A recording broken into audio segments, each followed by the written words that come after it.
7 ಪಿಡಿಒಗಳ ಹುದ್ದೆಗೆ ನೇಮಕಾತಿ ಮಾಡಲಿಕ್ಕೆ 17 ನವೆಂಬರ್ ಸಿಂಧನೂರಿನ ಗೌರ್ಮೆಂಟ್ ಡಿಗ್ರಿ ಕಾಲೇಜಲ್ಲಿ ಆ ಪರೀಕ್ಷಾ ಕೇಂದ್ರದಲ್ಲಿ ಎಕ್ಸಾಮ್ ನಡೆಯುತ್ತೆ. ಆದರೆ ಈ ಪರೀಕ್ಷಾ ಕೇಂದ್ರದಲ್ಲಿ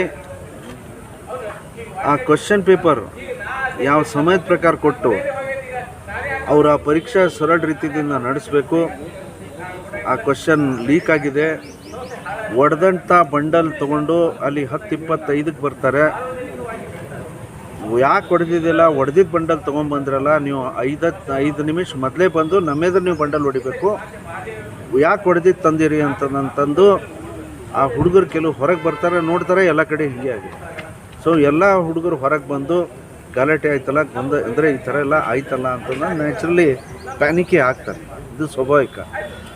ಆದರೆ ಮೊನ್ನೆ ನಾನು ಈ ಪ್ರಶ್ನೆಯನ್ನು ಮಾನ್ಯ ಮುಖ್ಯಮಂತ್ರಿಗಳಿಗೆ ಕೇಳಿದಾಗ 100% ತಪ್ಪು ಉತ್ತರಗಳನ್ನು ಕೊಟ್ಟು 9:26ಕ್ಕೆ ನಾವು ಪರೀಕ್ಷಾ ಕೇಂದ್ರಗಳಲ್ಲಿ ಇವೆಲ್ಲ ಕೆಲಸ ಮಾಡಿದ್ವಿ ಅಂತ ಹೇಳ್ತಾರೆ.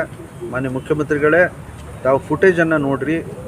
ಕೆಲವು ಫುಟೇಜ್ಗಳಲ್ಲಿ ಆ ಪರೀಕ್ಷಾ ಕೇಂದ್ರ ಕೈದಲ್ಲಿ ಅಧಿಕಾರಿಗಳು ಬಂಡಲ್ ಹಿಡ್ಕೊಂಡು ಹೊರಟಾರೆ. ಬಂಡಲ್ ಹಿಡ್ಕೊಂಡು ಹೊರಟಿದ್ದು ನೋಡಿದರೆ ಕ್ವಶನ್ ಪೇಪರ್ ಆಗಿ ಹೋಗ್ತಾ ಇದೆ. ಅದರ ಅರ್ಥ ನೀವು ಸಮಯದ ಪ್ರಕಾರ ಕೊಟ್ಟಿಲ್ಲ.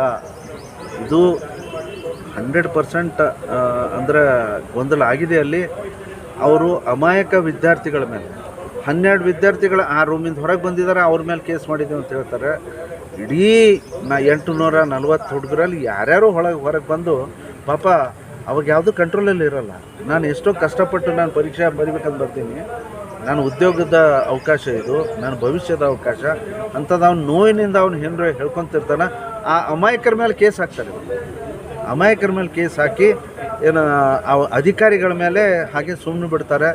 ಅದು ತಹಶೀಲ್ದಾರ್ ಇರಲಿ, ಮತ್ತಾರಿರಲಿ, ಯಾರು ತಪ್ಪಿಸಿದಾರೆ ಅವ್ರ ಮೇಲೆ ಕೇಸ್ ಹಾಕಿ. ಇವ್ರು ಪರೀಕ್ಷೆ ಬಂದವ್ರ ಮೇಲೆ ಏನು ಕೇಸ್ ಹಾಕಿದ್ರಿ ಮಾನ್ಯ ಮುಖ್ಯಮಂತ್ರಿಗಳೇ, ತಕ್ಷಣ ಅದು ವಾಪಸ್ ತೊಗೊಳ್ರಿ. You have sufficient proof. ಸಾಕಷ್ಟು ನೀವು ನಿಮ್ಮ ಕಡೆ ಪ್ರೂಫ್ ಇದೆ, ಅದು ಎಲ್ಲ ಕಡೆ ಹರಿದಾಡ್ತಿದೆ ಅದು ಪ್ರೂಫ್ಗಳು.